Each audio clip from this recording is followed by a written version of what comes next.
ಆತ್ಮೀಯ H16 news ಅರ್ಥಾತ್ A ಸಿದ್ದರಾಮಗೆ ಸ್ವಾಗತ. ನಾನು ನಿಮ್ಮವ MI ಅಥವಾ ಮಲ್ಲಪ್ಪ ಜೋತವರ್. ಆದ್ಮೇಲೆ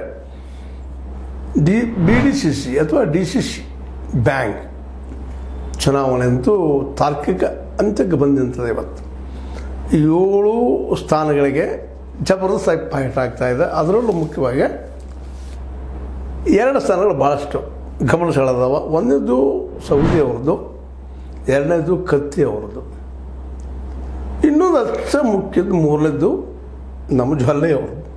ಈ 3 ಸ್ಥಾನಗಳನ್ನು ಶತಾಯಗತಾಯ ಎಲ್ಲರೂ ಗೆಲ್ಲಬೇಕನ್ನುವಂಥ ಹಂಬಲದಲ್ಲಿದ್ದಾರೆ. ಯಾಕಂದ್ರೆ ಒಂದನೇದು ಮೇನ್ ರೀಸನ್ ಕಾರಣ ಜಾರಕಿಹೊಳಿ ಸಹೋದರರಿಗೆ ಈಗಿರುತ್ತಿರುವಂಥ ಮತ್ತೊಂದು ಮಹತ್ವಾಕಾಂಕ್ಷೆ ಅಂದರೆ ನಾವು ಮುಖ್ಯಮಂತ್ರಿ ಸ್ಥಾನವನ್ನು ಈ ಸಲ ಕ್ಯಾಪ್ಚರ್ ಮಾಡಬೇಕು, ಉತ್ತರ ಕರ್ನಾಟಕವನ್ನು ನಮ್ಮ ಸುಪರ್ದಿಗೆ ಪಡ್ಕೋಬೇಕು, ಅದರಲ್ಲೂ ಮುಖ್ಯ ಸ್ಥಾನಿಕ ಬೆಳಗಾವಿ ಜಿಲ್ಲೆಯನ್ನು ಹಿಡಿದಲ್ಲಿಟ್ಕೋಬೇಕು. ಸಹಕಾರ ರಂಗದಲ್ಲಾಗಿರ್ಬೋದು, ರಾಜಕೀಯ ರಂಗದಲ್ಲಾಗಿರ್ಬೋದು. ಮತ್ತು ಇವತ್ತು ಸಹಕಾರ ರಂಗಕ್ಕೆ ರಾಜಕೀಯ ರಂಗಕ್ಕೆ ಏನು ಅಂತ ಇರುವುದಿಲ್ಲ.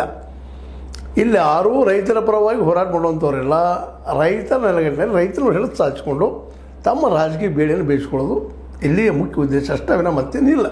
ಅದ್ರ ಜೊತೆಗೆ ಇವತ್ತು ಕರ್ನಾಟಕದಲ್ಲೇ ಅತ್ಯಂತ ಲಾಭದ ಒಂದು ಏನಾದರೂ ಬ್ಯಾಂಕ್ ಆಗಿದ್ದರೆ BDCC ಬ್ಯಾಂಕ್. ದುಡ್ಡಿನ 7,000 ಕೋಟಿ ರೂಪಾಯಿ ಇರೋದ್ರಿಂದಾಗೆ ಸಹಜವಾಗಿ ಎಲ್ಲರ ಕಣ್ಣಲ್ಲಿ ಇರ್ತದೆ ರಾಜಕಾರಣಿಗಳದ್ದು. ಇವತ್ತು ಆ ದಿಶೆಯಲ್ಲಿ ಎಲ್ಲರ ಕಣ್ಣೋದ. ಮೊದಲನೇದಾಗಿ ಜಾರಕಿಹೊಳಿ ಅವರಿಗೆ ಇರುತ್ತಿರೋದ ಕಣ್ಣು ಮುಖ್ಯಮಂತ್ರಿ ಸ್ಥಾನದ ಮೇಲೆ. ಈಗಂತೂ ಅದು ಜೋರ್ದಾರ ಚರ್ಚೆ ಆಗ್ತಾಯಿದೆ. ಇಲ್ಲೇ ಗೆದ್ದೇ ತಿರಬೇಕು ಅನ್ನೋದು ಹಠಕ್ಕೆ ಬಿದ್ದಿದ್ದು. ಇದೇ ಕಾಲಕ್ಕೆ ಇದನ್ನು ಹೇಗಾದರೂ ತಡೆಯಲೇಬೇಕನ್ನುವಂಥ ಒಂದು ಕೆಲಸವನ್ನು ಅವ್ರು ವಿರೋಧಿಗಳು ಮಾಡ್ತಾ ಇದ್ದಾರೆ. ಆದರೆ ಅವರು ಶಕ್ತಿ ಸಾಲ್ತಾ ಇಲ್ಲ ಅಂತ ಆರಂಭ ಅಂತ ನಡೆಸ್ತಾ ಇದ್ದಾರೆ. ಆದರೆ ಅದು ಅಂದುಕೊಂಡ್ರೆ ಸುಲಭ.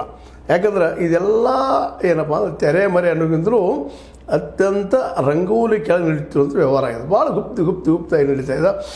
ಇಲ್ಲ ಹೀಗಾಗಿ ಈಗಾಗಲೇ ಇದರ ಭಯನೂ ನಮ್ಮ ಸತೀಶ್ ಅವ್ರಿಗೂ ಅದ, ಎದುರಾಳಿಗಳಿಗೂ ಅದ.